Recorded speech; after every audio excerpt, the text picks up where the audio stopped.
అందరికీ నమస్తే అండి. రాజకీయాల్లో మనకి ఎన్నికల్లో అభ్యర్థులకు కేటాయించే సింబల్ చాలా కీలకం.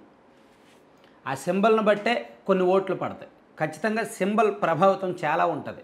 ఇప్పుడు వైసీపీ సింబల్ ఫ్యాను అని అందరికీ తెలుసు. అలాగే టీడీపీ సింబల్ సైకిల్ అని అందరికీ తెలుసు. కాంగ్రెస్ అంటే హస్తం, బీజేపీ అంటే కమలం, ఇవన్నీ అందరికీ తెలుసు. జనసేన అంటే గాజు గ్లాసు. అయితే జనసేన పార్టీ ఇప్పుడు ఒక ఎన్నికలో మాత్రమే పోటీ చేసింది. సో పూర్తిగా విస్తృతంగా గ్రౌండ్ లెవెల్లోకి మూలాల్లోకి ఇంకా జనసేన పార్టీ గుర్తు వెళ్ళలేదు. అయితే ఈ ఎన్నికలు జనసేన పార్టీకి చాలా కీలకం. జనసేన పొత్తు పెట్టుకుంది, టీడీపీ బీజేపీతో పొత్తు పెట్టుకుని కూటమి కట్టారు. జనసేన పార్టీ సింబల్ గాజు గ్లాస్ గుర్తుని ఎన్నికల కమిషన్ కామన్ సింబల్గా చెప్పింది, ప్రకటించింది. కామన్ సింబల్ అంటే ఏంటి? ఆ పార్టీ అభ్యర్థులు ఎక్కడైతే పోటీ ఉంటారో వాళ్ళకి ఖచ్చితంగా జనసేన సింబల్ ఏదైతే గాజు గ్లాస్ ఉందో అదే ఇస్తారు. ఇతర చోట్ల ఆ పార్టీ పోటీలో లేని చోట కూడా ఆప్షనల్గా ఆ గుర్తు ఇచ్చుకోవచ్చు ఎవరికైనా. ఆ పార్టీ పోటీలో ఉంటే ఆ పార్టీకే ఇవ్వాలి, వేరే వాళ్ళకి ఎవరికీ ఇవ్వకూడదు. ఆ పార్టీ పోటీలో లేని చోట ఎవరికైనా ఇచ్చుకోవచ్చు. సో ఇప్పుడు జనసేన పార్టీ 175 నియోజకవర్గాలు పోటీ చేస్తే ఇబ్బంది లేదు, ఈ సింబల్తో ఇబ్బంది ఏమి వచ్చేది కాదు. వాళ్ళు పొత్తులో ఉండి 21 నియోజకవర్గాల్లోనే పోటీ చేస్తున్నారు కాబట్టి, మిగిలిన నియోజకవర్గాల్లో జనసేన పోటీలో లేదు కాబట్టి ఆ సింబల్ ఇప్పుడు ఎన్నికల కమిషన్ అధికారులు ఎవరికి పడితే వాళ్ళకి ఇస్తున్నారు. అది కూటమికి ఒక పెద్ద తలనొప్పిగా మారింది. కొన్ని కీలక నియోజకవర్గాల్లో కూడా గాజు గ్లాస్ గుర్తుని కొంతమంది రెబల్ అభ్యర్థులకు, ఇండిపెండెంట్ అభ్యర్థులకు ఇచ్చేశారు. అది ఖచ్చితంగా కూటమికి మైనస్సే.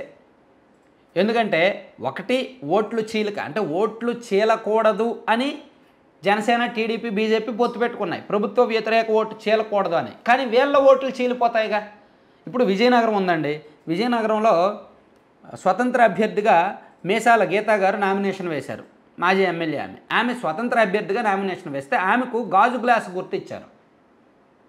సో ఆమె ఆల్రెడీ అక్కడ పాపులర్, గతంలో ఎమ్మెల్యేగా పనిచేశారు, టీడీపీలో కీలకంగా యాక్టివ్గా పనిచేసిన మహిళా నాయకురాలు. ఆమె స్వతంత్ర అభ్యర్థిగా పోటీ చేస్తే ఆమెకు గాజు గ్లాస్ గుర్తు ఇవ్వడం వలన జనసేన అభిమానులు ఆమెకు వేసే అవకాశం ఉంది.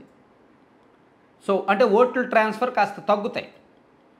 ఇది ఎంతైనా మా గుర్తు కదా అని ఓన్ చేసుకునే ప్రమాదం ఉంది. అలాగే మంగళగిరి నియోజకవర్గంలో కూడా మంగళగిరిలో నవతరం పార్టీ అభ్యర్థి రావు సుబ్రహ్మణ్యంకి గాజు గ్లాస్ గుర్తు కేటాయించారు. గన్నవరంలో స్వతంత్ర అభ్యర్థి వల్లభనేని వంశీమోహన కృష్ణకు గాజు గ్లాస్ గుర్తిచ్చారు. పేరు చూడండి, పేరేమో వైసీపీది, సింబల్ ఏమో కూటమి సింబల్. గన్నవరంలో వల్లభనేని వంశీమోహన కృష్ణ అనే అభ్యర్థికి గాజు గ్లాస్ ఇచ్చారు. అలాగే మైలవరంలో స్వతంత్ర అభ్యర్థి వల్లభనేని నాగ పవన్ కుమార్కు గాజు గ్లాస్ ఇచ్చారు. విజయవాడ సెంట్రల్లో ఆంధ్ర రాష్ట్ర ప్రజాసమితి అభ్యర్థి గొల్లపల్లి ఫణిరాజ్, టెక్కలిలో స్వతంత్ర అభ్యర్థి అట్టాడ రాజేష్, కాకినాడ జిల్లా జగ్గంపేటలో స్వతంత్ర అభ్యర్థి పాఠంశెట్టి సూర్యచంద్ర,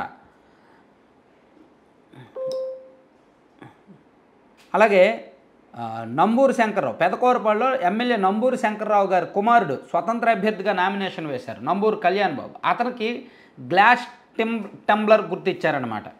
అలాగే మదనపల్లిలో ఇండిపెండెంట్గా ఉన్న షాజహాన్ గారికి, అనకాపల్లి పార్లమెంట్ అభ్యర్థిగా ఉన్న దళిత బహుజన పార్టీకి చెందిన వడ్లమూడి కృష్ణస్వరూప్ గారికి, విజయవాడ పార్లమెంట్లో పోటీ చేస్తున్న నవతరం అభ్యర్థి కృష్ణకిషోర్ గారికి, రాజమండ్రి సిటీ మరియు పార్లమెంటుకి పోటీ చేస్తున్న మేడా శ్రీనివాసరావుకి గాజు గుర్తు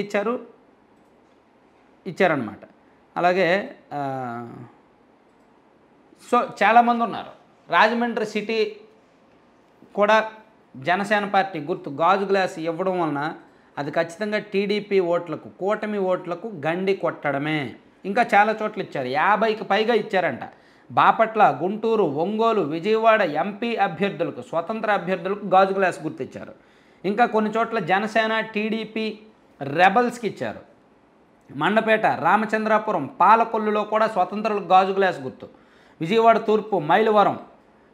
సో అంటే దాదాపుగా 50 నియోజకవర్గాలకు పైగా గాజు గ్లాస్ గుర్తుని ఇచ్చేశారు. ఇది కూటమికి మైనస్సా కాదా అని చాలామంది అడుగుతున్నారు. ఖచ్చితంగా మైనస్సే కదా. ఇప్పుడు జనసేన పార్టీకి ఇచ్చిన చోట ఒకవేళ సైకిల్ సింబల్తో ఎవరైనా పోటీ చేశారు అనుకోండి, అప్పుడు టీడీపీ వాళ్ళు అలవాటు, సాంప్రదాయబద్ధంగా ఆ పార్టీకి వేసేయడం అలవాటు. సో అది జరుగుద్ది, అప్పుడు జనసేన పార్టీకి నష్టం కదా. సో ఇప్పుడు టీడీపీ సింబల్ని అలా ఇవ్వరు.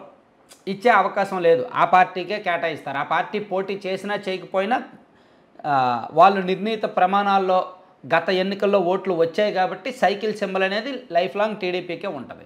సో ఇక్కడ జనసేన పార్టీ ఆ అర్హత సాధించలేదు కాబట్టి, ప్రత్యేకంగా వాళ్ళకు మాత్రమే ఆ గుర్తు ఉండాలి అనే అర్హత సాధించలేదు కాబట్టి సింబల్ విషయంలో ఇన్ని గందరగోళాలు వచ్చాయి.